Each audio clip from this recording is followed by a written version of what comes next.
மழை பெஞ்சு ஓஞ்ச மாதிரி எல்லாம் பாட்டு பைட்டு கவிதை ரொம்ப குடும்பத்துக்கு நடக்கிற அழகான விஷயத்தெல்லாம் தொகுத்து சொன்னாங்க. பார்த்தீங்களா? எது அழகு? சிலருக்கு பேச்சு அழகு, சிலருக்கு முகம் அழகு, சிலர் நல்லா இருக்குன்னு நினச்சாலே அதான் சார் பேரழகு அப்படின்னு சொல்லி நிறைவு செஞ்சுருக்காங்க. அதே வேகத்தில் இந்த அணியை நிறைவு செய்ய பேராவூர்லேருந்து நீலவேணி வாங்கம்மா.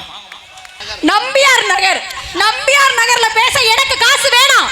உங்க தலைமையில சத்தியம் பண்ணி சொல்றேன், எனக்கு இந்த தம்பி உண்மையாவே சொல்றேன், என் பேமெண்ட்டை வேணா வாங்கி நீங்க எல்லாரும் பிரிச்சுக்கோங்க. இருடா, எனக்கே தருவாரான்னு தெரியல, உடனே வேகமா ஜிபே பண்ண சொல்லவா சார்? ஜிபேல வேணுமா சார்? உண்மையாவே சொல்றேன், என் பேமெண்ட்டை இவங்களுக்கு எல்லாம் பிரிச்சு கொடுங்க சார். எனக்கு காசு வேணாம். இந்த ஊர்ல 3 போட்டு மட்டும் என் பேர்ல எழுதி கொடுங்க சார். 3 போட்டை ஓட்ட 3 ஆளு மட்டும் இருந்தா போதும் சார். நம்பர் 1 நீ வரியா? 3 போட்டு 30 லட்சம் ரூபாயா? போட்டோ விட்டு நம்மளை ஓட்டிட்டு போயிடுவான். இல்லை, இது ரொம்ப ஸ்மூத்தாக இருக்குது சார் அப்படின்ட்டு. சார் என்ன பண்ண சொல்லுங்க. உண்மையிலேம்மா நல்ல அழகா ஆரம்பிச்சிருக்கேன். இது என்னன்னா ஒவ்வொரு ஊரு பெருமையும் அவங்க காத்துட்டு வராங்க. இப்போ பேராவூர்னே நீங்கள் கட்டி காக்கணும். என் ஊரை இந்த மாதிரி இடத்துலலாம் நல்லா ஞாபகம் வச்சு சொல்லுவீங்களே, நான் நல்லா பேசணும்னு நினைக்கிற இடத்துல சொல்ல மாட்டீங்க. நல்லா இருக்கும். பிறந்த சிறந்த மொழிகளுக்கு மத்தியில் சிறந்தே பிறந்த அன்னை தமிழை வணங்கி அழகான ரசிக பெருமக்களுக்கும் நிகழ்ச்சி அமைப்பாளருக்கும் ஒளிநொலி அமைப்பாளருக்கும் எங்களுடைய அருமையான திறமையான இரு அணி பேச்சாளருக்கும் பட்டிமன்றத்தை வெகு சிறப்பாக நடத்தி கொண்டிருக்கக்கூடிய நடுவர்களுக்கும் கண்ணியமிகு காவல்துறை நண்பர்களுக்கும் என்னுடைய அன்பான பண்பான வணக்கத்தை தெரிவித்துக் கொண்டு, நடுவர்களே ரொம்ப அருமையான தலைப்பு கொடுத்துருக்கீங்க. ஆமா, அந்த காலமா சரி அந்த காலமா இந்த காலமான்னு சொல்லிட்டு கடைசியில் எனக்கு ராகு காலமா போயிரும் போலியே. 2 பக்கம் அழகா பேச்சாளர்களை பிரிச்சு பேச விட்டுருக்கீங்க. அதுல எங்க நிஷாக்கா கடைசியா வந்து பிரிச்சுட்டு போயிட்டாங்க. நான் ஒரே ஒரு கேள்வி கேட்கிறேன், இந்த காலத்துல உண்மையாவே மனுஷங்க சந்தோஷமா இருக்காங்களா? ஒரே கேள்வி. இங்க இருக்கிற எல்லா இளைஞர்களுமே அண்ணனோட ஜோக்ஸ் எல்லாம் பாக்குறீங்கல்ல, அண்ணனோட ப்ராப்பர்ட்டி காமெடி எல்லாம் பாக்குறீங்கல்ல, இங்க முத்தண்ணனோட ஃபேன்ஸ் யார் யார் இருக்கீங்க? ஒரு தடவை கை தட்டுக்க பாப்போம். இவங்கெல்லாம் ஏன் உங்க ஜோக்க பாக்குறாங்க? இவங்கெல்லாம் ஏன் உங்க பட்டிமன்றத்தை பாக்குறாங்க? ஏன் பாக்குறாங்க? அவன் தலையெழுத்து. வாழ்க்கை நல்லா இல்ல அப்படி சொல்ல வரலங்க. வாழ்க்கை நல்லா இல்ல, சோகத்துல இருக்கு, கவலையில இருக்கு. உங்க பட்டிமன்றத்தையும் உங்க ஜோக்கையும் பார்த்தாது சந்தோஷப்பட்டுக்கலாமே பாக்குறாங்களே தவிர இந்த காலத்துல வாழ்க்கை நிம்மதியா இருக்கா? முதல்ல அக்கா ரொம்ப இந்த காலத்துல இருக்கிற பசங்க எல்லாம் தன்னம்பிக்கையா இருக்கா? என்ன தன்னம்பிக்கையா இருக்காங்க? அந்த காலத்தை விட இந்த காலத்துல தான் இளைஞர்கள் அதிகமா சூசைட் பண்ணிக்கிறாங்க. ஆமாக்கா, இப்ப நான் பண்ணுவேன் பாரு. உண்மையிலேயே அம்மா, எல்லாரும் விரக்தியில இருக்கும்போது என் வீடியோ பாக்குறாங்களா? ஆமா, நான் பாப்பேன். அப்ப ரொம்ப விரக்தி ஆகிடுவாங்களே. சாச்சா, அப்படிலாம் கிடையாது நடுவர்களே.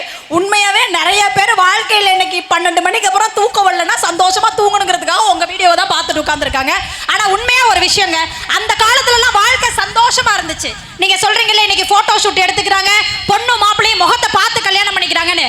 நிஷாக்கா கேட்ட கேள்விக்கு நான் ஒரே ஒரு பதில் கேள்வி கேட்கணும்னு ஆசைப்படுறேன். அந்த காலத்துல மூஞ்ச கூட பார்க்காம கல்யாணம் பண்ணிக்கிட்டீங்க, ஆனா இன்னைக்கு பொண்ணு மாப்பிள்ளையும் பேசிக்கிறாங்க, 2 பேருக்கும் பிடிச்சிருந்தாதான் கல்யாணம் பண்ணிக்கிறாங்கன்னு சொல்றீங்கல்ல. 2 பேருக்கும் பிடிச்சிருந்து கல்யாணம் பண்ணிக்கும் போது ஏங்க டைவர்ஸ் பண்றீங்க 6 மாசத்துல? ஆமா, போர் அடிச்சிரும் கூட 6 மாசத்துல டைவர்ஸ் பண்ணிக்கிறீங்களே. இந்த காலத்துல கல்யாண வாழ்க்கை முதல்ல நல்லா இருக்கா?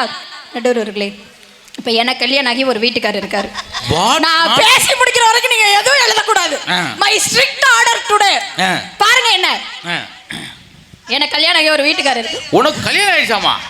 எஸ். ஆச்சரியமா இருக்குமா? ஏன் கல்யாணம் ஆகாத மாதிரி சின்ன பொண்ணா இருக்கேனா? எனக்கு கல்யாணம் ஆகி ஒரு வீட்டுக்காரர் இருக்காரு.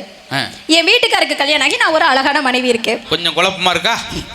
இன்னும் பாருங்க குழப்பத்தை. சரி, எங்க 2 பேருக்கும் 2 வயசுல ஒரு ப்ராடக்ட் ஒன்னு இருக்கு. என்னது? Female brand. நான் கூட சீயக்காத்தூள் நினைச்சேன். ப்ராடக்ட்னா தானே சார்? பாருங்க, சீயக்காத்தூள் இல்ல சார், என் பொண்ணு ஒண்ணு இருக்குது சார். இன்னைக்கு இருக்கக்கூடிய காலகட்டத்துல ட்ரெண்டா வாழ்றோம்னு சொல்லிட்டு மண்டா வாழ்ந்துட்டு இருக்காங்க. ஆனா நாங்கெல்லாம் அந்த காலத்தோட லவ் ஸ்டைல், அந்த காலத்தோட கல்யாண வாழ்க்கையை ஃபாலோ பண்ணிட்டு இருக்காளு. உண்மையாவே இப்ப நான் உங்கள்கிட்ட ஒரு கேள்வி கேட்கிறேன். அக்கா சொன்னாங்கல்ல அவங்க வீட்டுக்காரர் கூட அவங்க அப்படியே ஜாலியா பைக்ல போனாங்களா? ஒரு 2 லட்சம் ரூபாய்க்கு ஒரு பைக் வாங்கி இங்க நிறுத்துறோம். அந்த பைக்ல நீங்க சும்மா சூப்பர் ஸ்டார் மாதிரி ஸ்டைலா ஏறி உட்காருறீங்க. ஸ்டைலா ஏறி உட்கார்ந்து பைக் அப்படி செல்ஃப் ஸ்டார்ட் பண்ணி உங்க பின்னாடி அழகா அம்சமா சும்மா லட்டு மாதிரி வாய்ப்பு இல்லம்மா சித்ராக்கா மாதிரி ஒரு பொண்ணை உட்கார வைக்கிறோம். உடனே ஒரு சாப்பிட தான் உடனே வண்டியை வேற எங்க விட முடியும்? சரி ஓகே, அந்த மாதிரி பொண்ணு வேணாம்ல. மறுபடியும் அதே 2 லட்சம் ரூபாய் பைக் நீங்க ஜாலியா அப்படி ஸ்டைலா ஏறி உட்கார்ந்து செல்ஃப் ஸ்டார்ட் பண்றீங்க. உங்க பின்னாடி அப்படி உங்க ஷோல்டர்ல கை வச்சுட்டு அப்படி அழகா அனுஷ்கா மாதிரி எங்க நிஷாக்கா, அது பழைய குஸ்கா ஒரு பார்சல் வாங்கிட்டு நான் பாட்டுக்கு வீட்டில் போய் சுடுகாட்டில் உட்காந்து கூட சாப்பிட்டு போயிடுவேன். சரி ஓகே நடுவர்களே, அதே பைக் நீங்க ஸ்டைலா உட்காருறீங்க, அந்த பைக்ல பின்னாடி உங்க ஒய்ஃப் உட்கார வச்சுட்டு. ஏமா அதுக்கு பைக்கை வித்துட்டு கூட போயிருமா? சார் அப்ப யார் கூட தான் சார் போவீங்க பைக்ல? நான் ஒரு கிளையை கூப்பிட்டு நான் பாட்டு சுத்துறாப்புல போய் ஆசீர்வாதம் வாங்கிக்கிறேம்மா. இது என்ன அதுதான் பிரச்சனை இல்லாது அப்படி. அன்னைக்கு ஒரு பாட்டி சும்மாவே உட்காந்துட்டாங்கம்மா. என்ன கிளவி இவ்வளவு நேரம் ஜோக் அடிக்கிறேன் சிரிச்சேன்னா பாப்பே அப்படின்னு சும்மா சிரி பாட்டி அப்படின்னுச்சு. பழிச்சிட்டு இங்கே கழட்டு வந்து விழுந்துருச்சு. மன்னிப்பு கேட்டுக்கிறேன். இல்ல நீங்க இப்படி எதை வேணாலும் பேசுங்க, நான் பேச இல்ல சரியா. ஆனா உண்மையாவே நடுவர்களே, இன்னைக்கு காசு இருக்கே தவிர மனுஷன்ட்ட சந்தோஷம் இருக்கா நிம்மதி இருக்கான்னு கேட்டா அதெல்லாம் இல்ல. அதுதான் இன்னைக்கு இருக்கக்கூடிய காலகட்டத்தில் இருக்கிற பிரச்சனைன்னு சொல்றோம். ஒரு காலத்துல காசு பணம் இல்லாம இருந்திருக்கலாம், சொந்த வீடு இல்லாம இருந்திருக்கலாம், சொந்த இடம் இல்லாம இருந்திருக்கலாம். ஆனா சொந்தக்காரனோட சந்தோஷமா இருந்த காலம் அந்த காலம். ஆனா இன்னைக்கு சொந்தக்காரனை கூட வீட்டுக்குள்ள நம்ம விடாம தனியா ஒரு வாழ்க்கையை வாழ்ந்துட்டு இருக்கோமே. ஆனா உண்மையா சொல்லணும்னா இன்னைக்கு இருக்கிற அக்காலாம் சொல்றாங்க சண்டை வருது, பிரச்சனையா இருக்கு மாமா கூட. சத்தியமா மாமாவுக்கு நைட்டு நான் மெசேஜ் அனுப்பல, பகல்ல தான் அனுப்புனேன். பகல்ல மட்டும் நீ நோட் பண்ணு. சத்தியமா சொல்றேன் சார், இன்னைக்கு இருக்கக்கூடிய காலகட்டத்தில் கணவன் மனைவிக்குள்ள சண்டை வருது இல்ல. ஆனா என் வீட்டுல அந்த மாதிரி சண்டை வராது. ஏன்னா இப்ப கூட என் வீட்டுக்காருக்கு நீங்க கால் பண்ணி கேட்டீங்கன்னா தெரியும், நான் சமைச்சு வச்சதுதான் அவர் சாப்பிட்டுட்டு இருக்காரு. நான் இங்க ஹோட்டல்ல வந்து சாப்பிட்டேன்க்கா, ஹோட்டல் சாப்பாடு பிடிக்கலன்னா கூட பட்னியா இருப்பேன். ஆனா நான் வெளியில கிளம்பி வந்தா கூட என் வீட்டுக்காருக்காக கஷ்டப்பட்டு சமைக்காம ஒரு பட்டிமன்றம் கூட வந்தது இல்ல. இன்னைக்கு கூட சமைச்சிட்டு தான் வந்தேன். அதாயா மகா மனுஷி மண்டை நரைச்சவ செவ்வாய்க்கிழமை செருப்படி வத்தவ பேசுங்க. அப்படின்னா அது ஒரு பழமொழிமா? அப்படியா? சரி ஓகே, பட் என்ன சமைச்சு வச்சிட்டு வந்தேன்னு கேளுங்க பாப்போம். என்ன சமைச்சீங்க? என் வீட்டுக்காரருக்காக கஷ்டப்பட்டு ஒரு யூடியூபை பார்த்து இந்த காலத்துல உள்ள மாதிரி ஃபாலோ பண்ணோம். அன்னபாரதி அக்கா சொன்னாங்க. அதனால இந்த காலத்துல அக்கா சொன்ன மாதிரி யூடியூபை பார்த்து என் வீட்டுக்காரருக்காக கஷ்டப்பட்டு சப்பாத்தி சுட்டு ரசம் வச்சுட்டு தான் பட்டிமன்றம் வந்தேன். பெரிய நன்றிமா. வந்து உட்கார். சப்பாத்திக்கு ரசம் வச்சதுக்கு பேசாம விஷத்தை வச்சுட்டு வந்திருக்கலாம் சார். நான் சப்பாத்திக்கு ரசம் வைக்கிறத பத்தி மட்டும் நீங்க பேசுறீங்க. என் வீட்ல எல்லாம் சண்டை வந்துச்சுன்னா என் வீட்டுக்கார சமாதானப்படுத்துறதுக்காக புதுசா ஸ்வீட் செஞ்சு கொடுத்து அசத்துறது என்னுடைய வழக்கம்.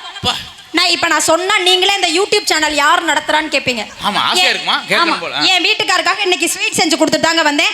யூடியூபை பார்த்து புதுசா ஸ்வீட்டை சர்ச் பண்ணி அதுல ஒரு ஸ்வீட்டை செலக்ட் பண்ணி அவருக்காக ஸ்வீட்டை செஞ்சு அதுக்கு கேசரின்னு பேரு வச்சேன்.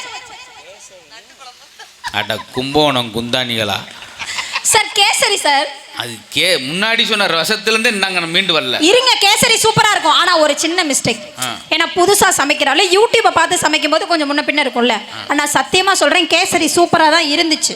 ஆனா ஒரு சின்ன மிஸ்டேக். நான் செஞ்ச கேசரியில கொஞ்சம் காரம் கூட போனது தப்பா? காரம் கூட போனது தப்பே கிடையாது. கொஞ்சம் நாங்க சில்லி பவுடர் போட்டேன், அது தப்பா? அது கூட தப்பு கிடையாது. ஒன்னு இந்த பட்டிமன்றத்துக்கு கூட்டு வந்தோம் பாரு, அதுதான் எங்க தப்பு. நீங்க இந்த பட்டிமன்றத்துக்கு கூட்ட தப்புல என்ன இந்த பக்கம் பேச சொன்னீங்க பாருங்க. உங்களை கூட்டு வந்து ஆளுநாள் ஜெகதீசனை கூட்டு வந்தா கூட பிரிச்சு எடுத்துருப்பான். சார் நான் சொல்றேன் கேளுங்க சார். நான் எந்த யூடியூப் சேனல் பார்த்து சமைச்சேன்? கரெக்டா கடைக்கு போய் மைதா மாவு வாங்கிட்டு வந்து நாட்டு சக்கரை போட்டு கேசரி செஞ்சேன். அன்புடன் அன்னபாரதிங்கிற யூடியூப் சேனலை பார்த்து செஞ்சேன் சார். இந்த அம்மா யூடியூப்பை பார்த்தா ஆமா ஆச்சரியப்படுவீங்க சார். சார் அன்னைக்கு ஒரு வீட்டுக்கு அதுக்கு ஒரு டிஷ் இருக்கு. வீட்டுக்கு போய் இந்த வடை கொடுத்தாங்க. நல்லா இருக்கேன் மேடம், அன்னபாரதி மேடம், வடை டேஸ்டா இருக்கே, எப்போ செஞ்சது அப்படின்னு. செஞ்சது இல்லை சார், எலிப்பூர்லேருந்து எடுத்தது. உடனே வாந்தி எடுத்துட்டோமே. நான் வாந்தி எடுத்துக்கிட்டு இருக்கேன். சித்ரா இன்னும் 2 பார்சல் இருந்தா கொடுமா. எலியே செத்துருக்குங்க. அது எதையும் தாங்க சார். நீங்க சொன்னீங்கல்ல, அவங்க அப்போ சித்ரா பார்க்குறாங்க, நீங்கள் வந்தாத்தான் மேடே எடுக்கும்னாங்க, கடைசியில் என்னை வச்சு ஓட்டருக்கு தான் கூப்பிட்டீங்களாடா. அது உனக்கு இப்போதான் தெரியுமா சார்? அன்னபாரதி அக்கா அப்பாவை அரெஸ்ட் பண்ண வந்தாங்கல்ல. ஆமா, உங்க அப்பாவை அரெஸ்ட் பண்ண வந்தாங்கல்ல. என் வீட்டுக்காரர் அரெஸ்ட் பண்ண, அவன் அக்யூஸ்டு தான். என் வீட்டுக்கார உண்மையாவே அரெஸ்ட் பண்ண வந்துட்டாங்க. உண்மையிலே இது பேசுறப்பட உண்மையிலே அவளை அரெஸ்ட் பண்ண போறாங்க. இல்ல உண்மையாவே என் வீட்டுக்கார ஏன் அரெஸ்ட் பண்ண வந்தாங்கன்னு கேளுங்க. ஏம்மா? அவங்க வீட்டுல மயில் வளர்த்தனதுனால அரெஸ்ட் பண்ணாங்க. உங்க வீட்டுல புலி வளர்த்ததால அரெஸ்ட். எல்லாமே தெரியும், சும்மா நடுவுல ஏதோ. உங்க வீட்டுல புலி வளர்த்ததால அரெஸ்ட் பண்ணாங்க சார். எங்க வீட்டுல ஒரு பஞ்சவர்ண கிளி வளர்க்கறதால என் வீட்டுக்கார அரெஸ்ட் பண்ண வந்துட்டாங்க சார். கிளம்புமா. சரி ஏன்னா ஒரு அளவு தான் ஒரு மனுஷனுக்கு. சார் அந்த பஞ்சவர்ண கிளி நான் தானே சொல்லவே இல்லை இன்னும்.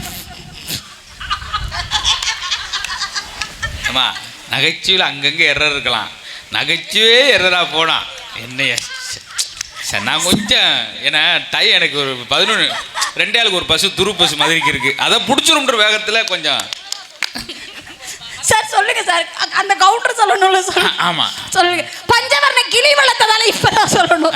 பஞ்சவர்ண கிளி வளர்த்ததால என் வீட்டுக்கார அரெஸ்ட் பண்ணிட்டாங்க. பஞ்சவர்ண கிளியா எப்படி?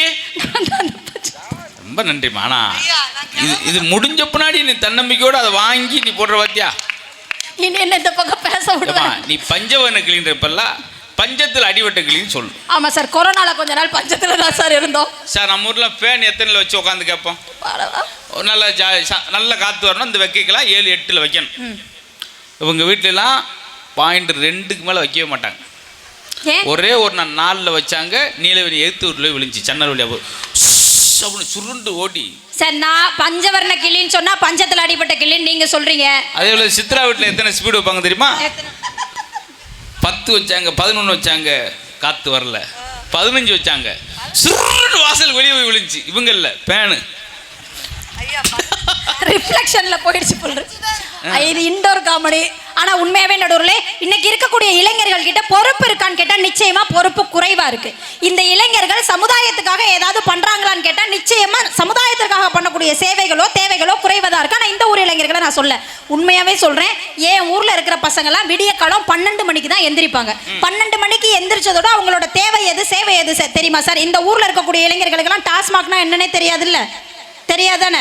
ஆனால் என் ஊரில் இருக்கிறவெல்லாம் full half rum gin wine 5000 6000 Mansion வச்சு மானிட்டு day night scotch Bols Bacardi tequila 1848 MGM gold Royal stock.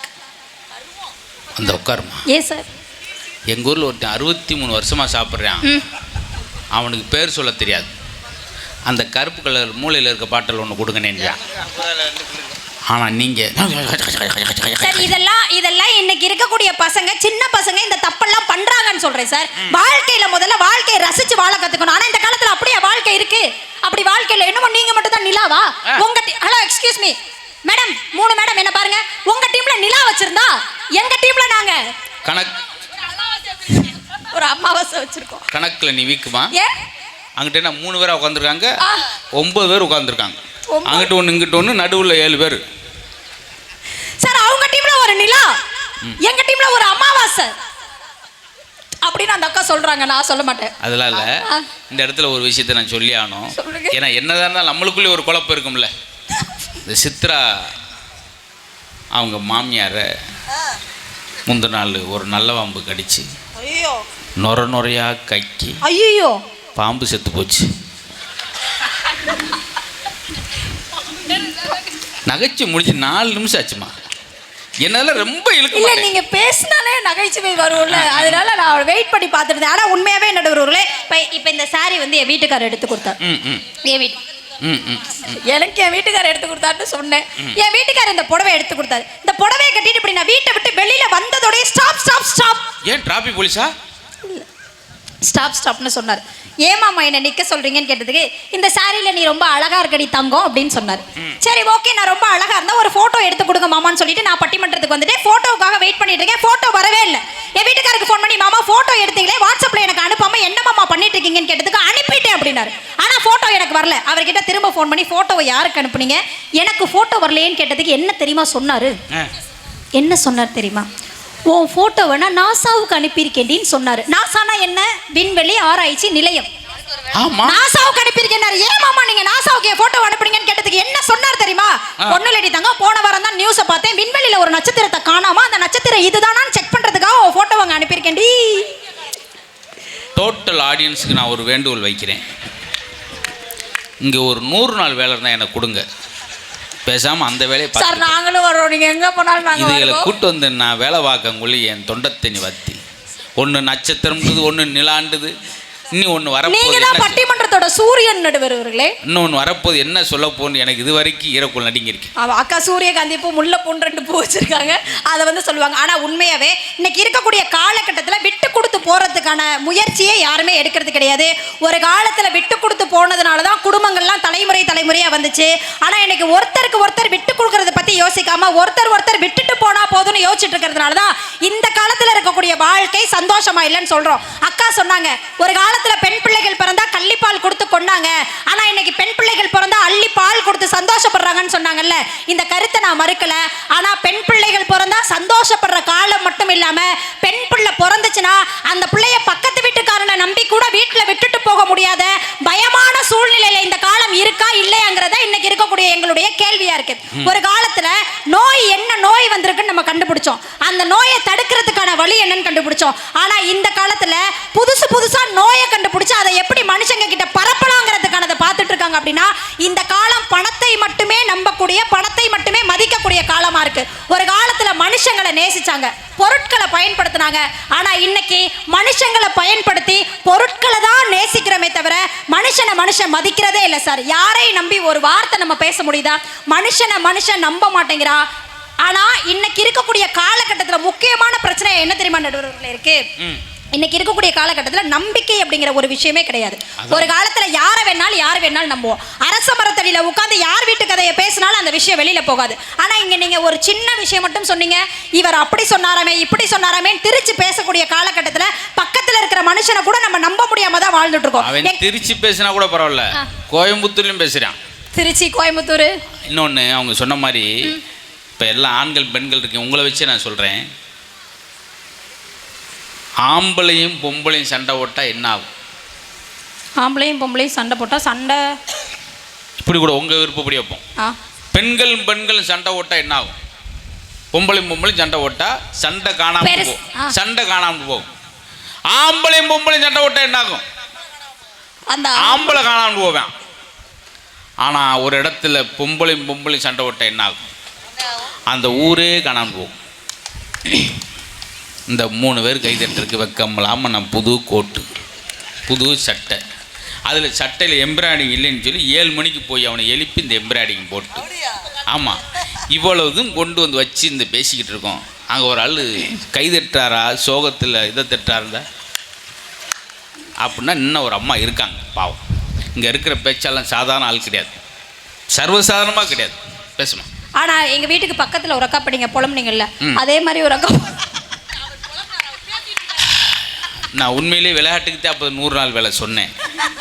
ஒரு பிளம்பிங் இல்லை கார்பெண்டர் வேலை இருந்தால் கூட கொடுங்க சார். இல்லை சார், அதாவது வருத்தப்பட்டு இந்த காலம் சரியில்லைன்னு வருத்தப்பட்டு என் கூட கம்பெனி கொடுத்து புலம்புனீங்கல்ல, இந்த மாதிரி எங்கள் வீட்டுக்கு பக்கத்து வீட்டில் ஒரு அக்கா எப்போ பார்த்தாலும் புலம்பிட்டே இருந்துச்சு. அந்த அக்கா போய் கேட்டேன், எனக்கா எப்போ பார்த்தாலும் புலம்பிட்டே இருக்கேன், எப்போ பார்த்தாலும் அழுதுகிட்டே இருக்கேன், என்னதான் உன் பிரச்சனைன்னு கேட்டதுக்கு அந்த அக்கா சொன்னிச்சு, 24 மணி நேரம் என் புருஷன் குடிக்கிறாண்டே, 365 நாள் என்னை போட்டு அடிக்கிறாண்டே அப்படின்னு சொன்னிச்சு. அந்த அக்காட்ட நான் ஒரே ஒரு டிப்ஸ் தான் சொன்னேன், அக்கா உனக்கு தெரியாம உன் வீட்டுக்காரர் குடியை நிறுத்துறதுக்கு நான் ஒரு டிப்ஸ் சொல்றேன், ஃபாலோ பண்ணுன்னு சொல்லிட்டு வந்தேன். அந்த டிப்ஸ் என்ன தெரியுமா? 30 நாளைக்கு தொடர்ந்து 6 to 7 மணிக்குள்ள ஒரு கொய்யாக்காவை அவருக்கு 30 நாள் கொடுத்தனா அவர் குடியை மறந்துடுவார்க்கான்னு சொல்லிட்டு வந்துட்டேன்.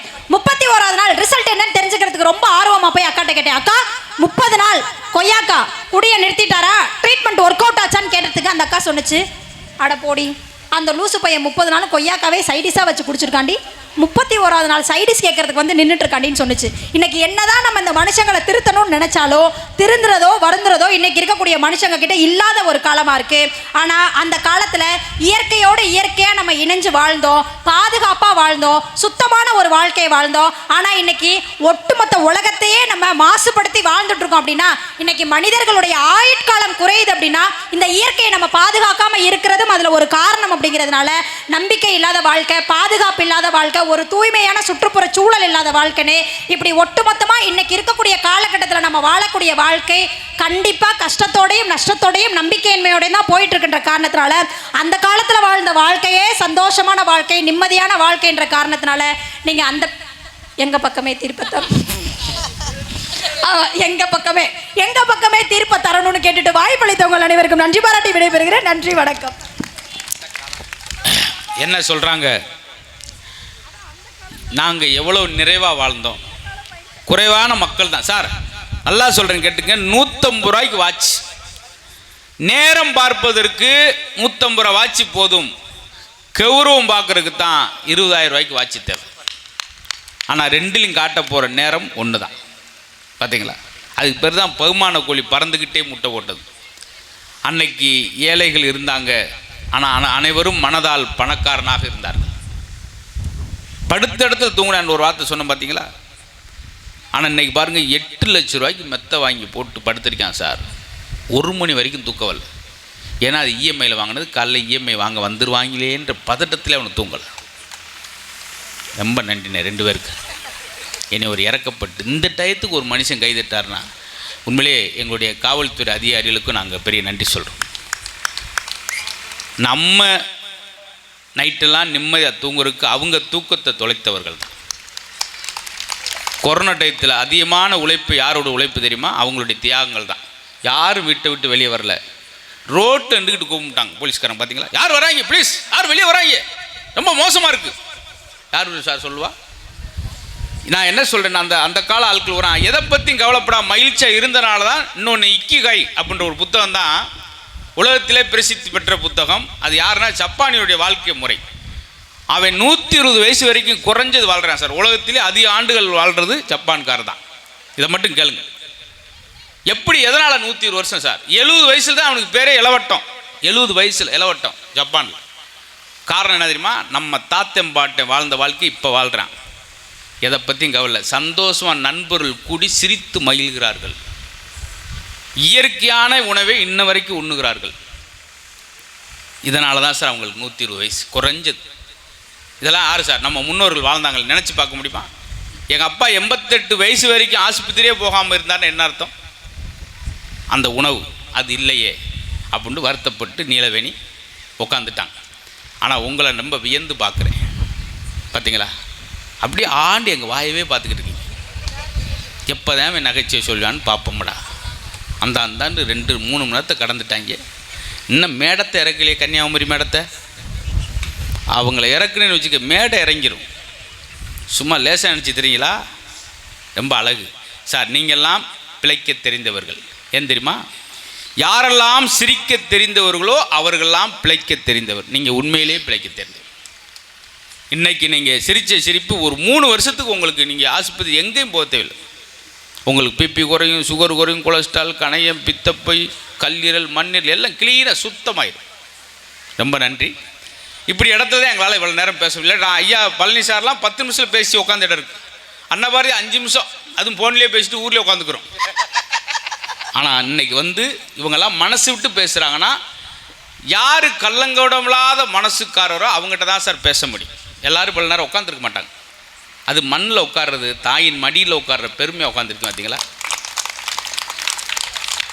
என் மண்ணுன்றாங்களே, ஏன் அந்த வார்த்தையை அடிக்கடி சொல்கிறாங்க? யாராவது கேட்டிங்களா? ஏன் என் மண்ணுன்றான்? ஏன் வீடுன்னு சொல்ல வேண்டியானே, ஏன் கல்லுன்னு சொல்ல வேண்டியானே? உனக்கா உசுரே கொடுப்பேன்னு சொல்கிற உன் மனைவி கொல்லி கூட உடைக்கிற வரைக்கும் தான் வருவான். அப்பா நீ இல்லாமல் நான் இல்லைன்னு சொல்கிற மயன் அந்த கொல்லி உடைக்கிற வரைக்கும் தான் வருவான்.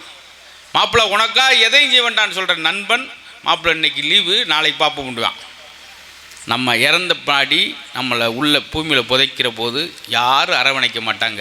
அந்த மண்ணு தான் நம்மளை அரவணைச்சிக்கணும். பார்த்தீங்களா? அதனால் ஏன் மண்ணுன்ற ஒரு வார்த்தை சொல்கிறது அதுக்கு தான். அப்படி இந்த மண்ணை நேசிக்கிறவங்க பார்த்தீங்களா, போதும், நீங்கள் மனுஷன் நேசிச்சதுக்கு சமம். உங்கள்கிட்ட தான் எல்லாமே இருக்குது. எங்களை வந்தோன்னே எவ்வளோ அழகாக வரவேற்று கூப்பிட்டு வந்து மேலே பொன்னாடை இந்த பொன்னாடத்தை நாங்கள் பயன்படுத்த முடியும். சிலுக்குன்னு போடுவாங்க, ஒரு இதுவும் யூஸ் பண்ண முடியாது. பொன்னாடை ஓர்த்தி கவுரு வச்சு எங்களுக்கு 2 தடவை டீ கொடுத்த பின்னாடி நாங்கள் 7 பேரும் உட்காந்துருக்கோம். பார்த்தீங்களா? அன்னைக்கு வத்தலை குண்டில் ஒருத்தன் டீ கொடுத்தேன் சித்ராவுக்கு. ஒரே ஒரு சவுண்டு தான். டோட்டல் ஆடியன்ஸ் நாங்கள் தேடிக்கிட்டு இருந்தோமே. எங்கெங்கே ஆர்கனைசர் அவர் தாங்க ஆசிரியத்தில் படுத்திருக்காரு அப்படி.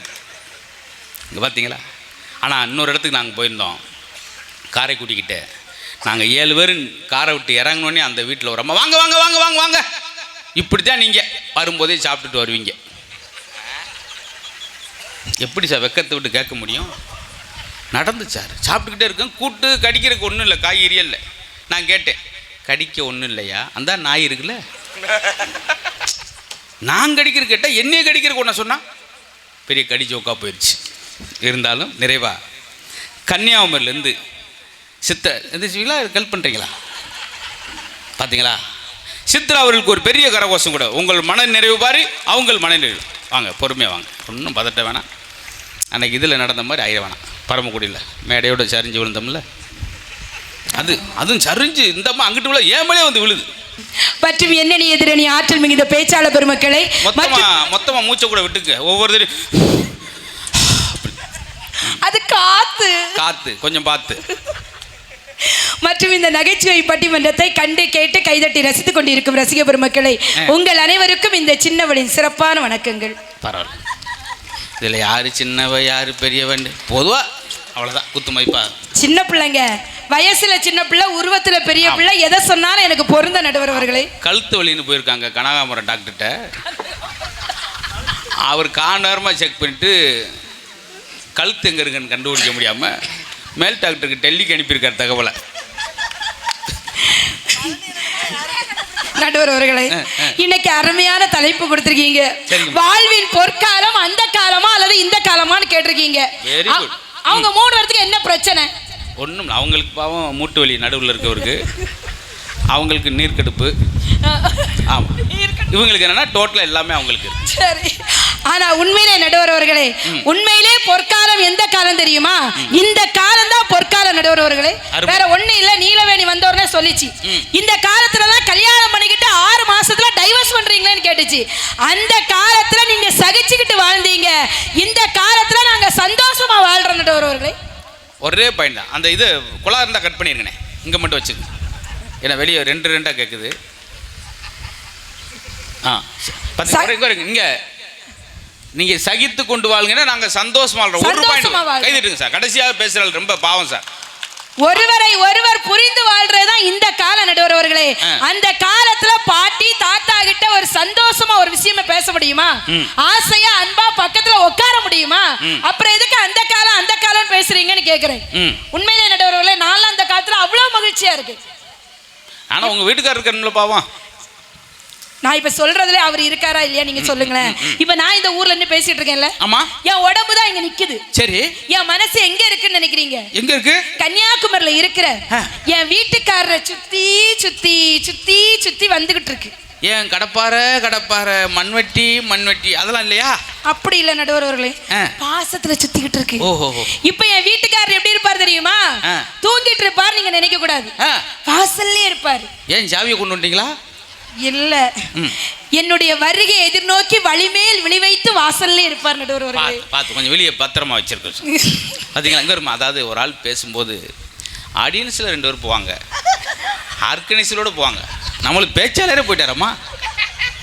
என்ன இப்படி ஒரு வினோதமான பட்டிமன்றம்? அவருக்கு ஏதோ அவசரம். அவருக்கு அவசரம் உனக்கு போனா பண்ணாரு. பார்த்தீங்களா, அவங்களே சிரிக்க வச்சுட்டேன்னா நான் ஒரு நகைச்சுவையாளர். ஆனால் ஒரு வேண்டுகோள்மா, ரொம்ப வேண்டி கேட்டுக்கிறேன், கொஞ்சம் சிரிக்கும்போது மேடை ஆட்டாதீங்க. ஏன்னா நிஷாவும் பாரதியும் பயப்படுறான். டம்முன்னு விழுந்தா என்ன ஆகும்? நாளைக்கு அந்த அம்மாவுக்கு வத்தலை குண்டில் பட்டி பண்ணுறான், அது வத்தி போயிடக்கூடாது. இப்போ என் வீட்டுக்கார் வாசல்ல இருப்பாரா? இன்னைக்கு பட்டிமன்றம் முடிஞ்சு நான் வீட்டுக்கு போகும்போது டைம் என்ன ஆகும்? டைம்ல நாளை என்ன ஆகும்னு கேளுங்க. ஏன் போன்லம்மா 5-6 பஸ் கீழே இல்லையா, ஆட்டோவை உடைச்சு 2 வீலரை பேத்து. சரி, அப்படி எத்தனை நாள் கழிச்சு போவேன்? ஒரு 3 நாள் கழிச்சு போய் 3 நாள் கழிச்சு நான் எங்க வீட்டுக்கு போவோம்ல, என் வீட்டுக்காரர் என்ன பார்த்ததும் அங்க இருந்து ஓடி வருவார். ஓடி வருவாரா?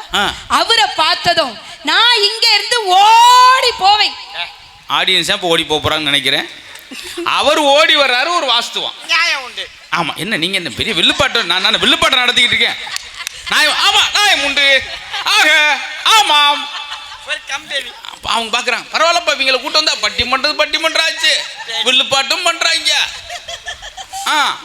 ஓடி போவனா? என்ன பார்த்து அவரு சிரிக்க, அவரை பார்த்து நான் சிரிக்க, உங்களை பார்த்து ஊரே சிரிக்க. உங்க கழுதுகளா? ஊர்க்காரங்க அங்க எதுக்கு நடுவர்களே? ஆனாலும் என் வீட்டுக்காரன் என்ன கேட்பார் தெரியுமா? சித்ரா, என்னை பிரிந்து இவ்வளவு நேரம் ஆகிவிட்டதம்மா, என்னிடம் ஒரு வார்த்தையாவது பேசுமா அப்படிம்பார். தயா தமிழ் பாத்தீங்களா? வேறு வீட்டுக்கார பார்த்து எப்படி பேசுறாங்க பாருங்க.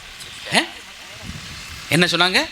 சித்ரா, ஆஹா, என்னை பிரிந்து இவ்வளவு நேரம் ஆகிவிட்டதம்மா. நம்ம ஊரில் அப்படி பேசுறோமாங்க? ஆனால் அவங்க சித்ரா சுவாமி, என் அருகில் வா, இதோ வருகிறேன் ஆம். இன்றைய காலை உணவு என்ன? ஆம். அதை கேட்டால் நீங்கள் வியப்படைவீர்கள். ஆஹா, மிகவும் மென்மையாக சொன்னாய். எங்கே அந்த இட்லி? ஆம். நீங்கள் மின்விசிறியை போடாதீர்கள். ஏன் பெண்ணே? நம்ம வீட்டு இட்லி பஞ்சு போல் இருக்கும். நீங்கள் மின்விசிறியை போட்டால் பஞ்சு பறந்துவிடும். அது என்ன, 2 இட்லியை உன் கொண்டையில் வைத்திருக்கிறாய்? ஆம் சுவாமி, அது எதற்கென்றால் நம்ம வீட்டு இட்லி மல்லிகைப்பூ போல் இருக்கும். அதனால தான் கொண்டையில் வைத்திருக்கிறேன். எடுத்து விட்டுக்காரு, அருவாளோடு வந்துட்டு வீட காலி வந்துட்டு போகிறீங்க என்னடா? ஆனா உண்மையிலே நடுவர் அவர்களை இவ்வளவு காதலோடு பேசினாலும் அவரை பார்த்ததை நான் எப்படி பேசுவேன்னு கேளுங்க. எப்படி பேசுவேன் தெரியுமா? அக்கா எல்லாரும் கேட்டுக்கோங்க அக்கா, நான் எப்படி பேசுவேன் தெரியுமா? தூதுவளையல அரைச்சி தொண்டையில தான் நினைச்சி மாமங்கிட்ட பேச போறேன் மணிக்கணக்கா. தூண்டாமணி விளக்க தூண்டி விட்டு எரிய வச்சு ஓ முகத்தை பார்க்க போறேன் நாள் கணக்கா. அந்த இந்திர சந்திரனும் மாமை வந்தா எந்திரிச்சு நிக்கணும். அந்த ரம்பையும் ஊர்வசியும் மாமனுக்கு தொண்டுகள் செஞ்சிடணும். நான் காற்றாகி ஊற்றாகி மாமனை தழுவி கட்டிக்கணும். இது பாட்டு. ஆனால் பாவம் ராமச்சந்திரனுக்கும் கல்யாணம் ஆன அன்னைக்கு காலைல 9:45 தாலி கட்டுறாரு. 8 மணிக்கு சம்சாரத்தை உட்காந்து நான் பட்டிமன்றம் பாட்டு மன்றம்லாம் பேசுவேன். நீ பாடுவியாமே? அவர் ஓய்விட்ட பாடுவேங்க, ஒரு பாட்டு பாடு கேட்போம். கைத்துக்கட்டில் 8 மணிக்கு அவர் சம்சாரம் பாடிச்சு இதே பாட்டு. டப்புன்னு பார்த்தா கட்டிலோட வர காணா. என்னன்னு பார்த்தா கொல்லப்பக்கம் அரளி விதை அரைச்சிக்கிட்டு இருக்காரு. இன்னைக்கோட முடிச்சுக்கிண்டி. குரல் குரல் மென்மையா இருக்கணும் சார். இப்படியா தார்பாய் குறிஞ்ச மாதிரி ரொம்ப மன வேதனையா இருக்கு மேடம். ஆனா உண்மையிலே நடுவர்களே, நான்லாம் இந்த காலத்துல என் வாழ்க்கைய வீட்டுக்காருக்காக தியாகம் பண்ணி வாழ்ற நடுவர்களே. அப்படி இருக்கணும்யா. எப்படி தியாகம் பண்றேன்னு கேளுங்க. கல்யாணத்துக்கு முன்னாடி நான்லாம் பட்டிமன்றம் வரும்போது எப்படி வருவேன் தெரியுமா? அப்ப எனக்கெல்லாம் லாங் ஹேர். இப்ப ஷார்ட் ஆகி போச்சு. No hair. பூரா காத்துக்கு அதான் புடின்னு போகுது. அதான் புடியும் ஒரு மூக்குக்குள்ள 3 முடி நின்றுக்கிட்டு இருக்கு உண்மையிலேயே. ஆனால் அந்த முடி இருக்குன்னு லேசாக நினைக்காங்க. இதை வச்சு பெயிண்ட் அடிக்கிற ப்ரெஸ் மாதிரி அப்படி வெள்ளை அடிச்சு விடுவாங்க வீட்டுக்கு. அப்பமெல்லாம் எனக்கு லாங் ஹேர் நடுவர்களே. எங்க அம்மா என்ன மேடைக்கு அனுப்பும் போது எப்படி அனுப்புவாங்க தெரியுமா? தல தல தலன்னு பட்டு சேலை கட்டி தலை நிறைய பூச்சூடி ஒரு தேவதை மாதிரி அனுப்பி வைப்பாங்க. ஆனா இப்ப தேவையில்லாம அனுப்பியிருக்காங்களா? ஆனா இவளை கல்யாணம் முடிஞ்சு 20 வருஷம் ஆச்சு நடுவர்களே. என் வீட்டுக்காரரு எனக்கு ஒரு முழம் பூ வாங்கி தந்தவர் கிடையாதுங்க. கஞ்சப்பையில இங்க இருங்க சார். பெண்களுக்கு எது மகிழ்ச்சி தெரியுமா? 10,000 ரூபாய்க்கு பட்டு போட வாங்கிட்டு வர மகிழ்ச்சியில 2 ரூபாய்க்கு பூ வாங்கிட்டு வந்தாலே சந்தோஷம். ஏன் அப்படி பூ வாங்கிட்டு வரல? எனக்கு உண்மையில ஒரு பூவே வாங்கி தந்ததே கிடையாது நடுவர்களே. நான் கேட்டேன், ஏத்தா எனக்கு பூவே வாங்கி தர மாட்டேங்கிறீங்க அப்படின்னு கேட்டேன். அவர் என்ன சொன்னார் தெரியுமா? அந்த பூல உள்ள காம்பு இருக்குல்ல, காம்பு, அந்த காம்பு என்ன குத்தும் போது அவருக்கு வலிக்குமா. ரொம்ப நன்றிங்க. நீங்கள் இவ்வளோ நேரம் உட்காந்து இந்த ஆதரவு கொடுத்ததுக்கு. கொஞ்சம் தப்பு நடந்து போச்சு. பூவில் உள்ள காம்பு குத்தும் போது வலிக்குமா அவருக்கு? எனக்கு. ஆமாம், ஒன்னெல்லாம் கடப்பாறையே குத்துனாலே அது வளைஞ்சு போயிடும். பூ குத்தி இந்த அம்மாவுக்கு வலிக்குதான், அவர் வலிக்கு. இதை கேட்டு எங்களுக்கு நெஞ்சு வலிக்குதுமா. இப்படியாங்க ஒரு மனுஷன். ஆனால் உண்மையாக நல்லா சிரிக்கிறீங்க சார். எங்கே யார் பட்டிமன்றத்தில் இந்த மாதிரி டியூனா நீங்கள்? இதாவது பரவாயில்ல நடுவர்களே. எனக்கு ரொம்ப நாளா ஒரு ஆசை, என் மூக்குல சின்னதா ஒரு மூக்குத்தி போடணும்னு ஆசை. சின்ன திருத்தம் என்ன? உங்க மூக்குல சின்னதா ஒரு மூக்குத்தி போடணும்னு ஆசை. முதல்ல மூக்கு எங்க இருக்குன்னு சொல்லுங்க. உங்களுக்கு எது போட்டாலும் அது சின்னதா தான் இருக்கும்.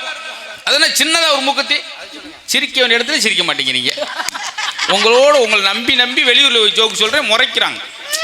என்ன ராமச்சந்திரன் நல்லா சிரிச்சாரு, கடைசியில் பார்த்தா அன்னைக்கு தேதிக்கு மட்டும்தான். ஆனா சின்னதா ஒரு மூக்குத்தி போடணும்னு ஆசை. என் வீட்டுக்கார்ட்ட அத்தா எனக்கு சின்னதா ஒரு மூக்குத்தி வாங்கி தாங்கத்தான்னு கேட்டேன். அவர் என்ன சொன்னார் தெரியுமா? மூக்கு குத்தாதம்மா, உனக்கு குத்துனா எனக்கு மூச்சே நின்று போயிரமான்ட்டாரு. சரி சார், அவசு வாங்கிக்கிறேன், நீங்க வீட்டுக்கு போறாள் போய்க்கலாம். இல்லை இதுக்கு மேலே நீ என்ன நடக்க போகுது? எல்லாமே நடந்துருச்சே மேடம். இல்ல சார், இன்னும் நிறைய நடக்கணும்ல. ஆனா இதாவது பரவாயில்ல சார்.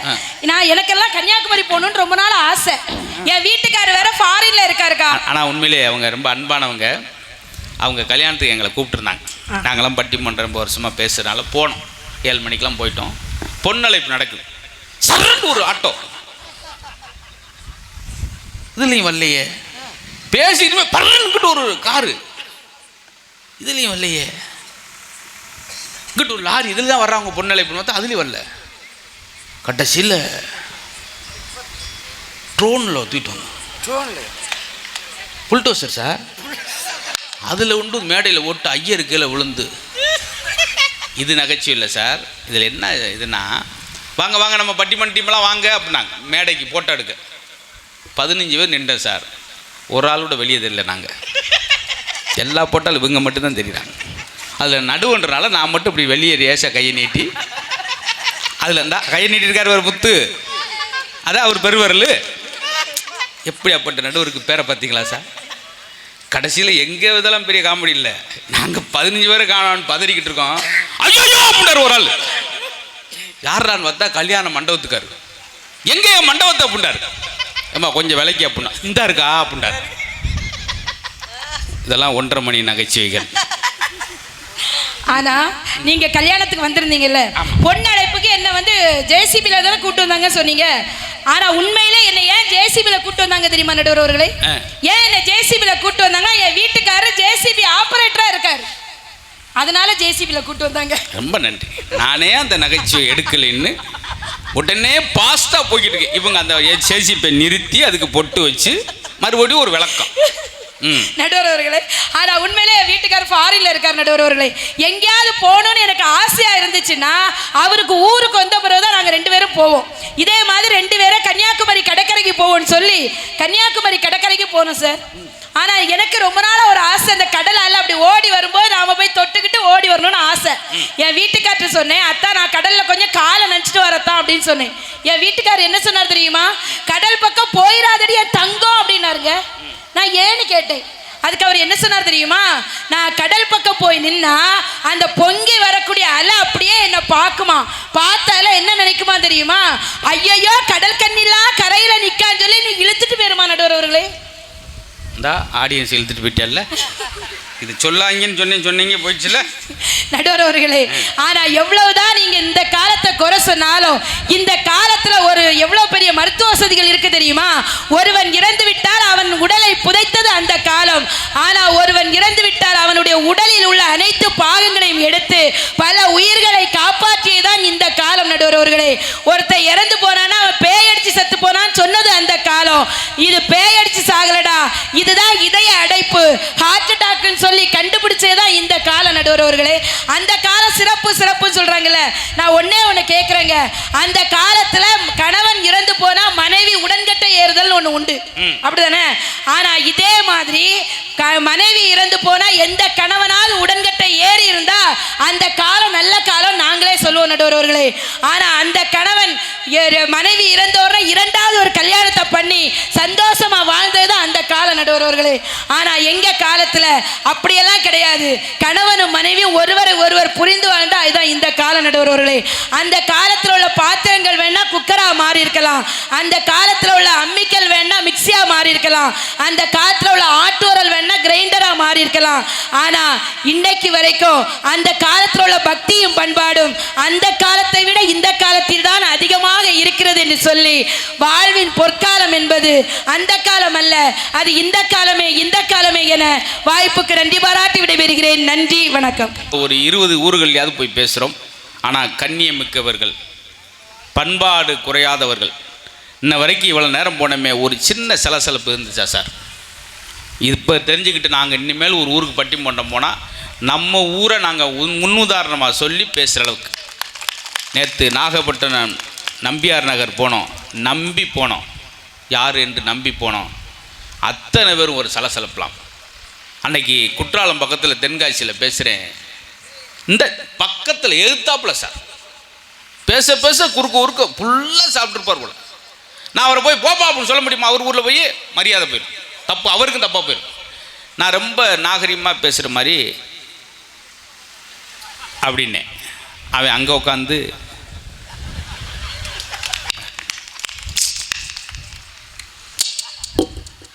அப்படின்னு துண்டை விரித்து வச்சுட்டு க்ளோஸாக பேசுவோம். புல் போதில்லை சார். சரி மறுநாள் காலையில் குற்றாலத்தை குளிச்சுட்டு போகணும், குளிக்க வர அங்கேயும் வந்திருக்கேன் சார். அப்படியே என்னை பார்க்குறேன், மேலே பார்க்குறேன். என்னை குழியா என்னையா அங்கேயும் நைட்டெல்லாம் தொந்தரவுன்னு பகல் ஏன் மேலே எங்கேயும் பார்த்துக்கிட்டு இருக்க, இதில் எதில் சுடு தண்ணி வருது அப்படின்னு மேலே விழுகிற தண்ணியில். அங்கே சிரிக்கிறப்ப நான் நிறுத்தியிருக்கணும், என்னுடைய ஆர்வக் கோளாறு. நான் இப்போ நிறைவு பகுதிக்கு வந்துட்டோம். ஆனது ஆச்சு. ஒரு 10 நிமிஷம்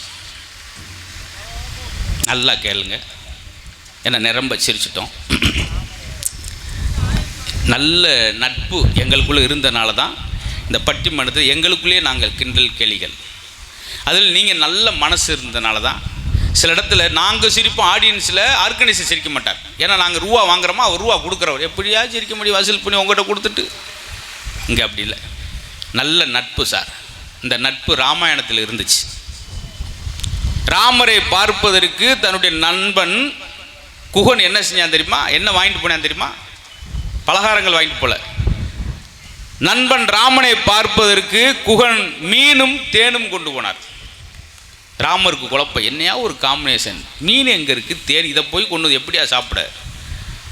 அதுக்கு குகன் சொன்னார், எதுக்கே மீன் தேன் கொண்டு வந்துருக்கு. குகன் சொல்கிறாரு, இந்த உலகத்தில் மிக ஆழத்தில் கிடைக்கக்கூடியது மீன், கடலுக்குள்ள கஷ்டம் அதை கொண்டு வர்றது.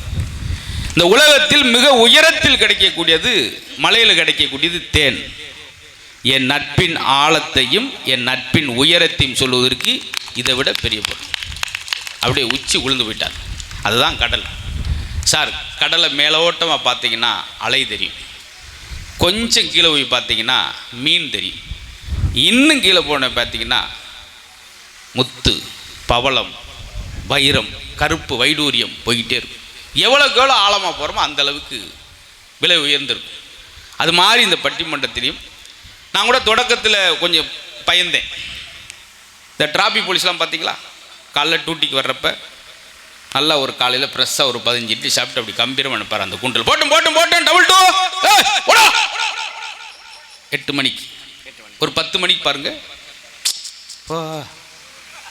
யாரா ஓடா, 1 மணிக்கு பாருங்க விரல் மட்டும் தான், 3 மணிக்கு பாருங்க கூண்டு மட்டும் கிடக்கும், அவர் குப்பர் கிடப்பார். ஏன்னா அவர் சாதாரண வேலை இல்லை சார், அது வர்றவன் பூரா தொந்தரவு ஒன்றியா சார். சார் அந்த பக்கம் போகலாமா அப்படின்னா, போகலாமியா, இல்லை வாகனங்கள் போகக்கூடாதுன்னு போட்டிருக்கீங்க, வாகனங்கள் தான் போகக்கூடாது, இல்லை என் பேர் மயில் வாகனம் அப்படிங்க. அதுக்கு மானத்தை வாங்கின மாதிரி ஆயிடுச்சு. எல்லா வேலையும் கஷ்டம் சார். இப்போ நீங்கள் கேட்குறது கூட கஷ்டம். பேசு, நாங்கள் பாட்டு பேசிடுவோம், ஒரு ஆள் 2 பேரா 7 பேர் பேசிடுவோம். ஆனால் யாருக்கு எவ்வளோ கொடுக்கணுமோ அந்த அளவுக்கு தான் அவங்க கொடுத்துருக்காங்க. இங்கே இருக்கிற ஒவ்வொரு பேச்சாளருமே 1 மணி நேரம் பேசக்கூடிய அளவுக்கு சக்தி வாய்ந்தவர்கள். ஆனால் உங்களுக்கு நேரத்தை சுருக்கியிருக்காங்க. என்னங்க அந்த காலம் ஒரு பெரியவர் ஆரம்பித்தா ஒத்த வார்த்தை சொல்லார், அதெல்லாம் அந்த காலம்யா.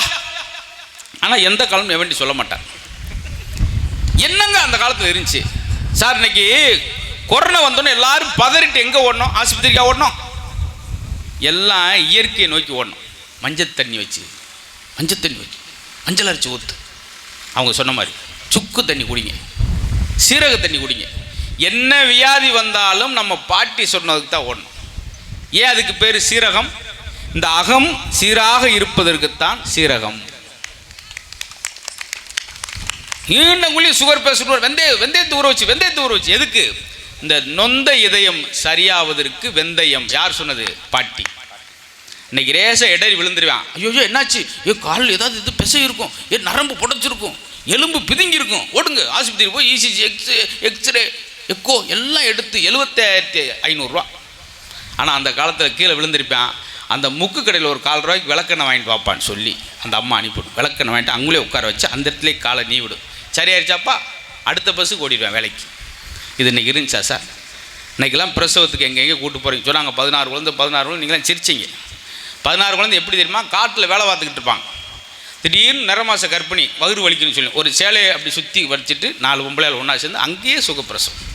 இதில் என்ன ஆச்சரியம் தெரியுமா? அந்த பிரசவம் முடிச்சுட்டு குழந்தைய தூக்கிட்டு அந்த அம்மா காட்டு வேலை முடிச்சுட்டு வீட்டுக்கு வராது.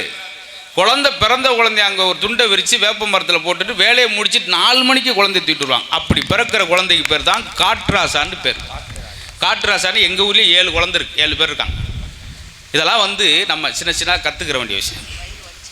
ரூபாயை சம்பாதிச்சது சொத்து சுகத்தை வெறுப்பவெல்லாம் மனுஷன் இல்லை, சொந்தங்களை சேர்த்து வைப்பவன் தான் மனுஷன். அவங்க சொந்தங்கள் நிறைய சேர்த்து வைத்தார்கள். ஒரு விஷயம் சார், சொத்து இன்னைக்கு நம்ம ஓடுறோம், ஆனால் வெகு விரைவில் சீட்லெஸ், விதை இல்லாத, வயர்லெஸ் போகணும்.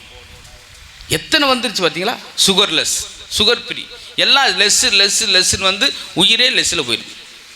அன்னைக்கு பாருங்கள் சார், அசையும் சொத்தாக இருந்தாலும் அது அசையாத சொத்தாக இருந்தாலும் இந்த உடம்பு அசைகிற வரைக்கும் தான் அந்த சொத்து உங்களுக்கு.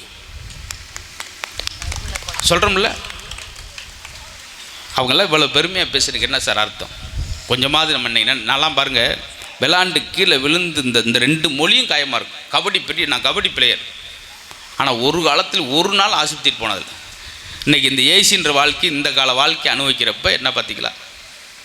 சாருக்கெல்லாம், சாரை விடுங்க, மேடம் சித்ரா மேடத்துக்கெலாம் வாழ்க்கை இனிமையாக போகுது. சுகர் 450. இப்படி சொல்ல முடியுமா? சொன்னாங்க பார்த்தீங்களா? கலர் கலராக மிட்டாய் சாப்பிட்டோம், இன்னைக்கு கலர் கலராக மாத்திரை சாப்பிட்றோம். சிரித்தோம், ஆனால் சிந்திக்கிறோம். அன்னைக்கு சாப்பிட்டு முடிச்சோன்னே வெத்தலை பெட்டி ஓப்பன் பண்ணார். இன்றைக்கி மாத்திரை பெட்டி கபக்குன்னு 7 மாத்திரை போடுறான்.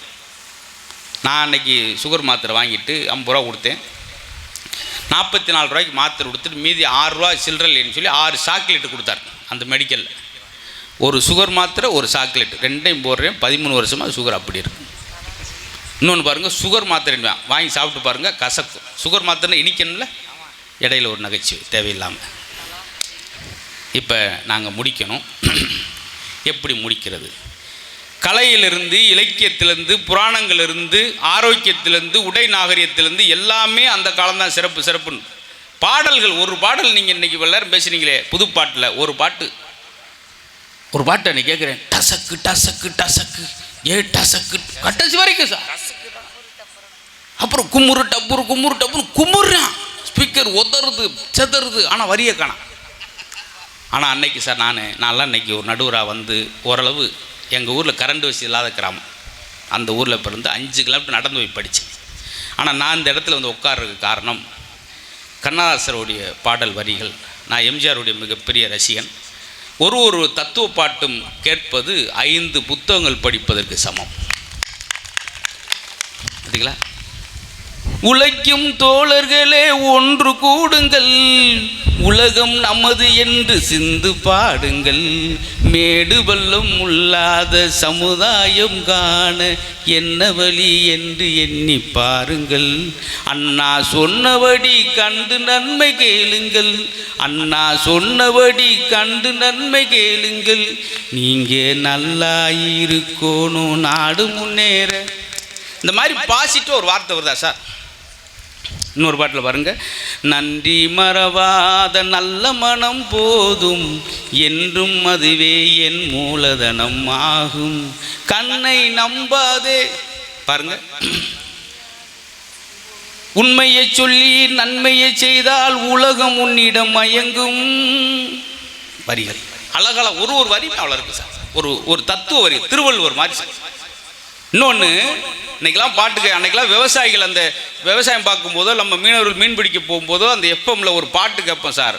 சோகத்தில் வாழணுமா, நீயும் வாழ்க்கை வாழணுமான்னு நினைக்கிறப்ப கண்ணதாசனுடைய 2 வரிகள் நம்மளை அப்படி தொட்டு மயிலருக வச்சு அப்படி வருடி வர மாதிரி இருக்கும்.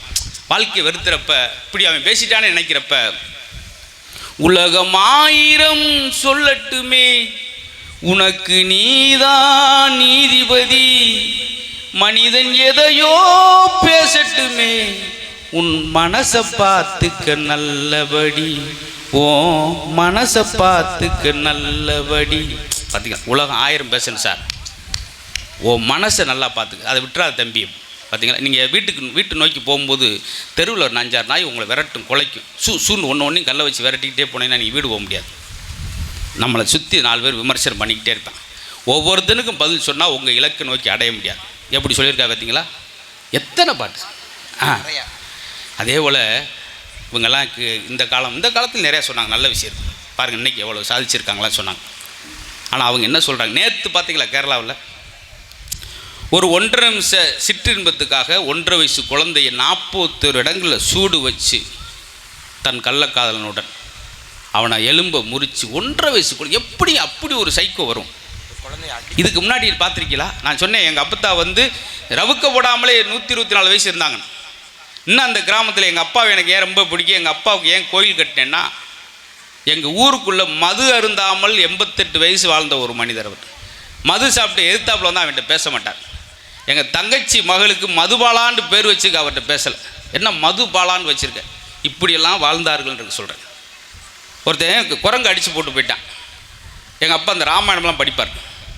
அந்த கால ஆள்னால சொல்கிறேன். என்னப்பா குரங்கு நடு ரோட்டில் போட்டிருக்கீங்க, அது யார் தெரியுமா? ராமருடைய வாகனம். அப்படி போடக்கூடாதுப்பான்னு சொல்லி அந்த இடத்துல குரங்கை புதைச்சி அவர் வருமானத்தில், அவர் நாட்டாமை இருந்தப்போ அதில் ஒரு ஆஞ்சநேயர் கோயில் கட்டார் அந்த ஊரில். இப்படி அவர்களாம் நிரம்ப நம்மளுக்கு கற்றுக் கொடுத்து, எனக்கு ரோல் மாடல், எனக்கு சூப்பர் ஸ்டார்லாம் யாருன்னு கேட்டிங்கன்னா, எனக்கு ரஜினிலாம் சூப்பர் ஸ்டார் கிடையாது. எங்கள் அப்பா தான் எனக்கு சூப்பர் ஸ்டார். வழிகாட்டுவராக இல்லாமல் அவர்கிட்ட என்ன எதுவுமே சொல்லித்தரல. இப்படி இருக்கணும்ப்பா அப்படி இருக்கணும்னா சொல்ல, அவர் செய்கிறத சின்ன வயசில் நான் பார்க்குறேன் பார்த்தீங்களா, இதுதான் விஷயம். அது மாதிரி நிரம்ப படிப்பினை முன்னோர்கள் நம்மளுக்கு சொல்லி கொடுத்துட்டு போனாங்க சார். அவர் போகிறேன், ஒருத்தன் பெரியவர் உட்காந்துருக்காரு. இந்த காலத்தால் கேட்குறான், ஐயா அந்த பக்கத்தூர் வடுகைப்பட்டி போகிறதுக்கு எவ்வளோ நேரம் ஆகும்? அவர் பதில் சொல்லலை. ஐயா உங்களை தான் கேட்குறேன், அந்த வடுகைப்பட்டி போகிறதுக்கு எவ்வளோ நேரம் ஆகும்? பதில் சொல்லலை. சரி காது கேட்காது நினச்சி விறுவிறுன்னு நடந்து போனேன். தம்பி 40 நிமிஷம் ஆகும். அவன் திரும்பி பார்த்து, ஐயா இவ்வளோ நேரம் உங்கள்கிட்ட தானே கேட்டேன், அப்போ சொல்லாமல் நான் போன பின்னாடி சொல்கிறீங்க. தம்பி உன்னுடைய வேகத்தை பார்த்துக்கிட்டு தானப்பா எவ்வளோ நேரம் ஆகும்னு நான் சொல்ல முடியும். இந்த இடத்துல கைதட்டு. ஏன்னா நம்மளும் ஒரு மனுஷன் தானே. எவ்வளோ விஷயம் பார்த்தீங்களா? ஒரு பார்வை இல்லாதவர் உட்காந்துருக்காரு. அந்த பக்கம் வந்து கேட்குறான், அங்கே ஒரு வெள்ளரி பிஞ்சு பாதையில் கிடக்கு, அதை எடுத்து சாப்பிடும்போது, அதை சாப்பிடாதீங்க நல்லா இருக்காது. தம்பி உனக்கே பார்வை தெரியாது, எப்படி நல்லா இருக்காதுன்னு சொல்கிற? நல்லா இருந்துச்சுன்னா எவனாவது பாதையில் வெள்ளரி பிஞ்சை விட்டுருப்பானா? அதை எவ்வளோ சாப்பிட்றேன், கசக்குது சார், தாகமாக இருக்குது, தண்ணி குடிக்க எங்கே தண்ணி அடிக்குன்னு தேடும்போது இவர் சொல்கிறார், அப்படியே கொஞ்சம் கிழக்கு பக்கமாக போங்க, 1.5 கிலோமீட்டரில் ஒரு குளம் ஆறு ஏதாவது இருக்கும். அதே எவ்வளோ போகிறாங்க, 1.5 கிலோமீட்டர் இருக்குது. எப்படிப்பா பார்வை தெரியாது, எப்படி கரெக்டாக சொன்னேன்? பழைய ஆளுடைய பாருங்கள், எல்லா பக்கமும் சூடான காற்று வந்துச்சு, கொஞ்சம் குளிர்ந்த காற்று கிழக்கு பக்கம்தான் வந்துச்சு. அதில் தான் கிழக்கு தண்ணி இருக்குன்னு நான் கணித்தேன். பெரியவர்கள் இன்றைக்கி எத்தனை நீங்கள் சயின்டிஸ்ட் விஞ்ஞானிகள் வரலாம், இந்த மாதிரி எளிமையான விஷயத்தை விவசாயம் பார்க்குறோமே, ஒன்றுக்கு எவ்வளோ இடைவெளின்னு இவ்வளோ வரைக்கும் தெரியாது. நெல் நாற்றுக்கு எவ்வளோ இடைவெளி, கரும்புக்கு எவ்வளோ இடைவெளி. ஆனால் அன்றைக்கி சொல்லி போனாங்க, நத்தைக்கு இடையில் நெல்லுக்கு இடையில் எவ்வளோ கேப் இருக்கணும், நத்தை ஓரளவுக்கு, வாழைக்கு இடையில் வண்டி ஓரளவுக்கு இடைவெளி இருக்கணும், கரும்பு கடையில் ஒரு நரி ஓரளவுக்கு இடைவெளி இருக்குது. பார்த்தீங்களா? முன்னோர் தான் சார். அவங்க இடத்த யாராலும் பிடிக்க முடியாது. மாட்டு வண்டியில் போகிறான்னு நீங்கள் கிண்டல் பண்ணீங்க. ஒரு மாட்டு வண்டியில் வர வேண்டியான கிண்டல் பண்ணீங்களே, அதை கொஞ்சம் கவனித்து பாருங்கள். இதுவரை மாட்டு வண்டியில் சென்று குடும்பத்துடன் பழி என்று நீங்கள் எந்த செய்தி பேப்பர்லையும் படிக்க மாட்டீங்க. நிதானமான வாழ்க்கை, நிதானம். நீங்கள் தவறான பாதையில் வேகமாக போகிற விட சரியான பாதையில் மெதுவாக போனால் வெற்றி சார். அதுதான் அந்த காலத்தில் ஆள் செஞ்சாங்க. சந்தோஷமாக இருந்தாங்க, அமைதியாக இருந்தாங்க, மகிழ்ச்சியாக இருந்தாங்க. எங்கள் 6 மணிக்கெலாம் சில கிராமத்திலேருந்து நான் ஊருக்கு போகணும், டைம் ஆச்சுனோ, மாப்பிள்ளை தங்கிட்டு போ, ஊருக்கு போகணும் மாப்பிள்ளை. ஏன் அப்பா அம்மா பட்டினியாக இருப்பாங்களா? இல்லை மாப்பிள்ளை. பிள்ளை எதுவும் பட்டினியாக இருக்குமா? இல்லையா. பின்ன யாரையா பட்டினியாக இருப்பா? ஆடு மாடெலாம் பட்டினியாக கிடக்குன்னு சொல்லி தான் ஆடு மாடுகளே தன் குடும்பத்தில் ஒரு ஆளை நேசித்ததுனால தான் அவர்கள் மனநிறைவாக இருந்தார்கள். ஆக நம்மளாம் இன்று என்ன செய்யணும்னா, இயற்கையை பால் படுத்துகிறோம், அவர் இயற்கையை வளப்படுத்தினார்கள். ஒரு ஆளுக்கு ஒன்றா துடிச்சிருவாங்க. முருங்கை மரத்துலேருந்து ஒருத்தர் விழுந்துனா 300 பேர் ஓடுவாங்க தூக்கிட்டு. ஆனால் இன்றைக்கி பாருங்கள், இந்த கால வாழ்க்கையில் ஒருத்தர் ரோட்டில் அடிபட்டு கிடக்க, வண்டியை விட்டு இறங்காமனு கேட்குறேன், என்னாச்சு? ஒரு ஆள் இறந்துட்டார். ஒரு ஆள் தானாக்கும், அங்கெல்லாம் 15 பேர். அப்போ அந்த கால வாழ்க்கை கருணையின் பிறப்பிடமாக இருந்தது. இன்றைக்கி கல்லறின் இருப்பிடமாக இருக்கிறது. தினந்தோறும் செய்தி பேப்பரில் 1.5 வயசு 2 வயசு குழந்தைக்கு, நேற்று பாருங்கள் முந்தானத்தில் சென்னையில் 65 பாட்டிக்கு, இப்படியெல்லாம் வேறு திசையில் போகிறப்ப இது கொஞ்சம் அபாயத்தை நோக்கி இருக்கின்ற காரணத்தினால் முன்னோர்கள் இட்டு சென்ற நல்ல கொள்கையும் கலாச்சாரத்தையும் பின்படுத்தி இந்த கால இளைஞர்கள் அதை பின்பற்றி வாழ்ந்தால் இன்னும் சிறப்பாக இருக்கும் என்று சொல்லி எங்களுடைய அன்பு வேண்டுகோளை வைத்து, இந்த நாகப்பட்டினம் நம்பியார் நகரில் வாழக்கூடிய அத்தனை தமிழ் சொந்தங்களுக்கும், தம்பி எங்களை அழைத்துட்டு வந்த நம்மளை வேதாரண்யம் கோபி அவர்களுக்கும் நன்றி சொல்கிறோம். விழா கமிட்டியாளர்கள், இந்த சுய உதவிக்குழு நம்முடைய பெண்கள் அமைப்புக்கு நாங்கள் ஒரு பெரிய நன்றி சொல்கிறோம். இந்த ஊரில் இப்படி ஒரு ரசனையை நாங்கள் எங்கேயும் பார்த்ததில்ல. உங்கள் அத்தனை பேருக்கும் எங்களுடைய பெரிய நன்றி. நல்ல ஒளிவாங்கி நிலையம், பெருமை மிகுந்த காவல்துறை அதிகாரிகள், அத்தனை பேருக்கு நன்றியோடு அடுத்த ஒரு சந்தர்ப்பத்தை சந்திப்போம். நன்றி, வணக்கம்.